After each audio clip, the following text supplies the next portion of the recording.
Bonjour à toutes et à tous, bienvenue pour cette nouvelle année. J'espère que vous avez passé de très bonnes fêtes. Eh bien, on n'est pas à Saint-Mandrier.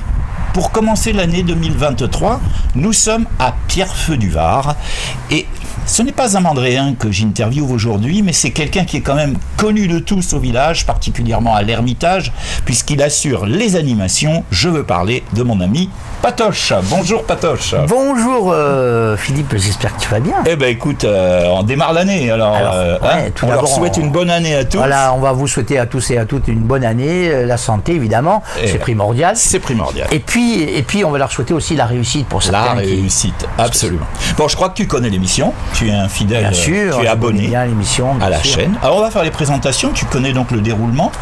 Tu es né où et puis quel est un peu ton parcours depuis la petite enfance? Alors je suis né dans la grande ville de Marseille, du côté du quartier de la Plaine, je ne sais pas si tu connais, mais du côté du quartier de la Plaine. Et j'ai vécu un petit peu là-bas, et puis après ma famille est revenue vers ici, vers le Var on va dire, et puis je suis resté sur le Var pendant quelques années. Et tu as commencé, alors à l'école, tu as fait quoi? À l'école, j'étais pas un grand écolier comme on dit, j'étais pas un champion de l'école, mais bon, après j'étais quand même fanat de musique parce que mon père que je n'ai pas connu, lui était chef d'orchestre à l'Alcazar à Marseille. Ah oui. Voilà, mon père était chef d'orchestre à l'Alcazar à Marseille. C'est pas lui qui m'a délivré ça, mais peut-être, je sais pas, il y a eu quelque chose qui s'est passé qui a fait que... Pour te présenter, en fait, tu es essentiellement à la base un musicien, puis animateur, en fait, parce que tu fais tellement de choses qu'on va découvrir. Pour me présenter, commencer, c'est la musique peut-être. Ouais, alors pour me présenter, écoute, moi je faisais pas de musique, je faisais rien, à vrai dire. Je sortais comme tous les jeunes de cet âge-là dans les soirées. On a à peu près le même âge tous les deux, faut voilà. le dire. Ouais. Et si tu veux, je me suis retrouvé un jour dans une salle dont je ne nommerai pas le nom, qui se trouve du côté de la Valette là-bas, et j'ai fait connaissance avec un animateur qui faisait des mariages, qui faisait des soirées, tout ça, et la passion m'a pris pour la musique et je suis allé plusieurs fois le voir et je regardais un petit peu sa façon de travailler, je regardais ses techniques. Et puis un jour en rentrant chez moi, je dis quand même, ce qu'il fait, je peux le faire. Donc j'ai investi une petite sono, tu sais, un petit challenge si tu veux, et j'ai acheté une petite sonorisation. Alors, parle-nous un peu de ta carrière, parce que comme je le disais, on a à peu près tous les deux le même âge, un an de différence. Alors ma carrière a démarré aux alentours de 17 ans, en gros, environ. Dès 17 ans. Voilà, j'ai acheté une petite sono, c'est donc cette petite sono que je t'ai dit, et je me suis proposé comme ça dans les...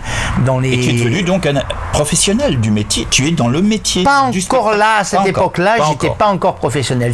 Je faisais ça un peu pour m'amuser, je faisais des animations de mariage, tu sais. Parce que maintenant tu es intermittent du spectacle. Voilà, j'ai été intermittent de 35 ans. 35 ans de carrière. Voilà. Comment es-tu venu ensuite à l'animation? Alors, ça justement, suite à ces mariages, un jour dans un mariage, je rencontre un clown qui s'appelait Phil Aubin. Phil Aubin, c'était un ancien partenaire chez Zavata.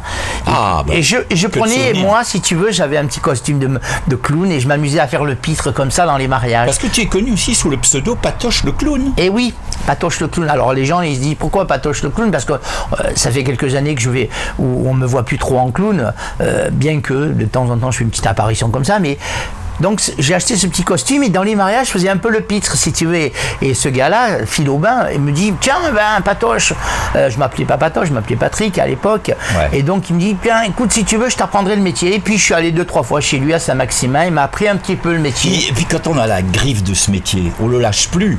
Non, on le lâche plus, c'est comme une drogue. Tu sais, on peut pas faire ce métier, moi je le dis toujours aux gens, on peut pas faire ce métier pour l'argent, c'est pas intéressant. Il faut vraiment avoir la passion. Si t'as pas la passion, ça peut pas marcher. Tu peux pas faire ça. Ça peut pas marcher longtemps. Alors tu es maintenant animateur de Radio Provence varoise. Voilà. On va voir un petit peu de quoi il en retourne. En fait, ton principe, c'est de faire presque un peu comme moi, mais toi tu fais du direct live tous les dimanches avec une émission qui s'appelle Café chaud et croissant frais. Alors, qu'est-ce qui se passe dans cette émission et depuis quand tu as créé ça? Alors il y a 2 ans, tu sais quand il a démarré le Covid, il se trouve que pendant 35 ans, j'ai fait beaucoup de spectacles, j'ai rencontré beaucoup de gens, des artistes, des chanteurs, des sosies, enfin plein de monde. Et pendant le Covid, eh ben, tous ces artistes-là me téléphonaient en me disant « Patoche, on est dans la galère, on n'a plus de boulot, on a beaucoup moins de travail. » Je dis « Écoutez-moi, la seule chose que je peux faire, c'est essayer de créer une petite émission sur Facebook et essayer de vous mettre en valeur pour pas que vous baissiez les bras. » Et donc, cette émission, elle a démarré tranquillement, tu vois. On n'avait pas d'invité. On faisait un peu le style un peu radio, tu vois. On faisait une petite émission un petit peu radio, avec l'horoscope, avec le bricole. Et puis, de fil en aiguille, on a dit tiens, puisque moi je connais un peu de monde, pourquoi pas faire intervenir des artistes? Alors c'est quand même très très beau ce que tu as fait, parce que l'idée première c'est de dire les artistes ont souffert pendant la Covid, et c'est réel. Moi aussi j'ai beaucoup d'amis comédiens, comédiennes, réalisateurs, chanteurs, enfin des gens du spectacle qui ont énormément souffert de ne plus avoir de cachet, de ne plus avoir de contrat. Et ce que tu as fait là, c'est quand même une super démarche. Tu leur as permis quelque part de continuer à exister dans le monde du spectacle, et puis aussi pour leur public. Exactement. Grâce à cette émission qui se déroule donc tous les dimanches de quelle heure à quelle heure? De 9h à midi, voilà. Et donc il y a une première partie, si tu veux, parce que l'émission au départ elle n'était pas comme ça, mais maintenant on a fait un genre de fil conducteur, si tu veux. Voilà. Dans cette émission, on a par exemple 2 personnes qui nous font la cuisine, qui s'appellent À vos fourneaux. Ça me fait penser à une émission, ça. Voilà, de télévision. À vos fourneaux. Et donc À vos fourneaux, c'est 2 personnes qui nous font la cuisine, qui nous font une recette tous les dimanches. Mais comme on a un invité d'honneur chaque semaine avec un artiste de la chanson, un sosie, ça peut être quelqu'un du spectacle, du cirque, n'importe quoi, tu vois, un artiste, un intermittent. Donc on vous recommande, vous qui êtes des abonnés de Figures et Portraits Mandréens, loguez-vous, connectez-vous sur Radio Provence Varva, c'est sur Facebook. Café chaud et croissant frais, voilà. Voilà le titre de l'émission. Et donc pour démarrer, si tu veux, on a eu un coup de fil un jour d'un artiste qui s'appelle Pierre Charby, que tout le monde connaît, que toi aussi tu connais, et qui qu'on salue, et que Ken Nicolas, qui est quand même le mandréen historien de notre presqu'île, connaît très très bien également. Donc on salue Pierre. Voilà, Pierre qui m'a dit écoute Patoche, je vais te donner un coup de main. Et à l'époque, on avait 200 ou 300 personnes qui nous suivaient comme ça, tu vois. Et du jour où Pierre est rentré avec nous, on est monté à 1000 personnes. Forcément, parce que Pierre Charby, c'est quand même un super chanteur. Il avait contacté beaucoup de monde. Si vous ne le connaissez pas, pareil, allez écouter, tapez sur Internet Pierre Charby et vous allez entendre une voix d'une justesse, avec une expression. Ah oui. En fait, Pierre Charby est très connu ici dans le Sud, mais franchement, c'est un chanteur extraordinaire. Il a vendu 8 millions de disques. 8 millions de disques, comme ça, juste indicatif. Juste un petit coup comme aparté, ça. Alors, les Mandréens te connaissent, et ça fait la jonction avec le caractère de mon émission, Portrait Figure Mandréen. Ils te connaissent parce que tu viens souvent nous voir à Saint-Mandrier, particulièrement à l'Ermitage, où tu animes entre autres la Cougourde et puis d'autres manifestations. Voilà, alors, comment t'as connu Saint-Mandrier et ton petit cœur pour Saint-Mandrier? C'est vrai que le petit cœur, il bat bien pour Saint-Mandrier, parce que j'ai connu Saint-Mandrier avec les anciens marins, avec l'amicale des anciens marins, puis après avec d'autres clubs, on va dire patriotiques, qui m'ont amené sur Saint-Mandrier. Donc j'ai rejoint de fil en aiguille, les gens m'ont vu sur les anciens marins, après d'autres associations m'ont demandé, et ainsi de suite. Et j'ai fait beaucoup d'associations sur Saint-Mandrier. Et puis, tu nous as parlé tout à l'heure du domaine de l'Ermitage, qui est tenu par Michel. Michel, qu'on salue, qui est passé dans l'émission d'ailleurs. Michel, voilà. Donc Michel était président du comité des fêtes de La Farlède à l'époque. Et il est parti, on est resté toujours en super terme, en bon terme ensemble. Et quand il est arrivé à Saint-Mandrier, qu'il a pris le domaine de l'Ermitage, et qu'il a commencé, on va dire, à organiser des festivités sur le domaine de l'Ermitage, le jour où il a fait la fête de la Cougourde, il a dit j'appelle Patoche. Et maintenant on te voit tous les ans, entre autres à la Cougourde. Pratiquement, voilà, tous les ans. Ça. Alors, qu'est-ce que tu nous réserves pour 2023 ? Et 2023, je vais déjà persévérer dans mon émission déjà, parce que l'émission, je trouve que c'est une porte ouverte sur ceux qui se lancent un peu à la chanson. Et puis dans mon émission, vers la fin de l'émission, il y a un petit clin d'œil à des artistes qui sont disparus, qu'on n'entend plus. Ça, c'est bien Style aussi. Pierre Charby, qu'on entend un peu moins. Des hommages. Pascal Danel.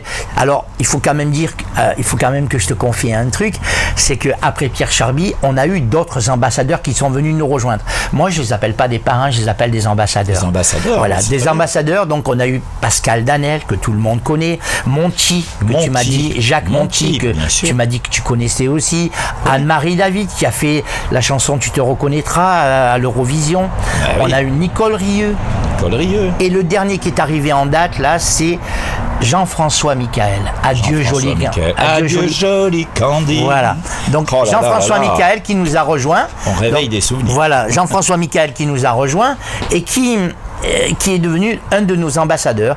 Voilà, mais mon but à moi, je dis toujours aux artistes, même les plus connus, je dis, vous savez, la porte, elle est ouverte pour l'instant. On vous voit encore derrière, on sait que vous vivez. On va regarder le studio pendant que tu parles. On sait que vous êtes en vie, vous êtes avec nous. C'est important. C'est important pour des artistes. Et un jour, la porte se referme, on ne sait plus rien. Et on disparaît. Mais bon, bref, on va rester positif. Donc, pour 2023, tu vas progresser encore avec ton émission, de nouveaux invités. Et ça, tous les dimanches. Tous les dimanches, des comiques, des sosies, des chanteurs. Oui, Le évidemment. monde du spectacle. En dehors de toute cette activité artistique, est-ce qu'il te reste un peu de temps pour des loisirs qui seraient autres que ce que tu produis au niveau de tes émissions? Mes loisirs personnels à moi. Ouais. Écoute, moi j'aime bien me balader. Franchement, j'aime bien la France. J'aime bien la France. Je pense que tu es comme moi. Tu dois aimer la France. Évidemment. Et chaque année, eh bien, pendant plusieurs années, j'ai visité beaucoup de France. Je suis pas trop allé à l'étranger, moi. J'ai pas fait l'Italie, la Suisse, la Belgique. Je ne suis resté qu'en France. Dans l'émission, on passe aux questions du tac au tac. Allez, dis-moi. Alors, tac au tac, tu réponds vite. Oui. Pourquoi tu as répondu? Parce que tu vas nous dire. Quel est ton plus beau souvenir d'animation?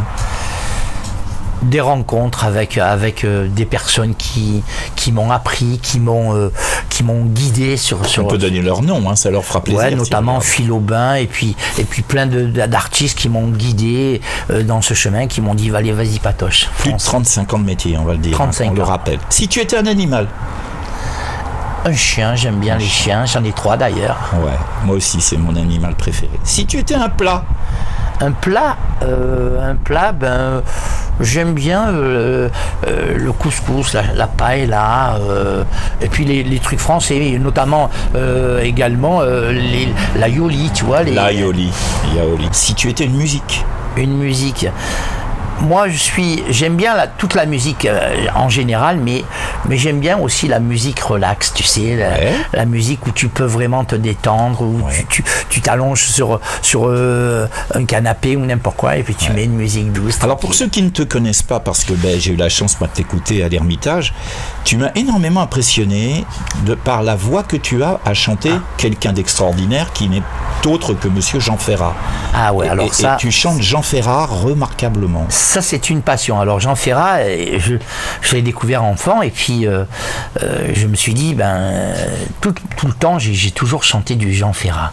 Qu'est-ce que tu aimes le plus dans la vie, Patoche, et qu'est-ce que tu détestes le plus? Alors, dans la vie, moi, j'aime bien les gens.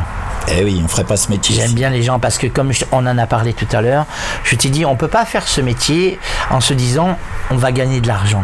On n'est pas là pour gagner de l'argent. C'est pas la motivation. La motivation, c'est d'aimer les gens et de faire quelque chose pour les gens.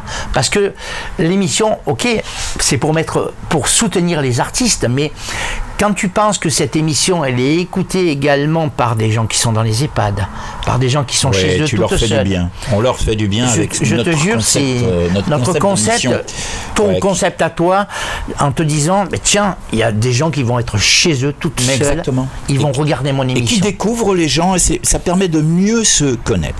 Voici le moment de ton message. Tu sais que dans l'émission, il y a toujours le message final de l'invité. Quel est le message que tu souhaiterais transmettre à nos spectateurs? Un message évidemment qui porte sur n'importe quel sujet de ton choix. Alors moi j'espère que cette année 2023 je ne veux pas critiquer l'année 2022, mais j'espère que cette année 2023 vous apportez tout le bonheur que vous voulez, que vous ayez toutes les réussites au niveau de votre travail et que vous vous rapprochiez ou que votre famille se rapproche le plus de vous. Parce que la famille, c'est... Oui. Les liens familiaux, c'est absolument, important. Absolument. Donc j'espère les miens sont loin, mais je les appelle tous les soirs, ils le savent, et je leur fais un coucou. Ils regardent l'émission chaque Il y a midi. plein de systèmes maintenant avec les caméras, la quand Wi-Fi. ça fonctionne. Voilà, quand ça fonctionne.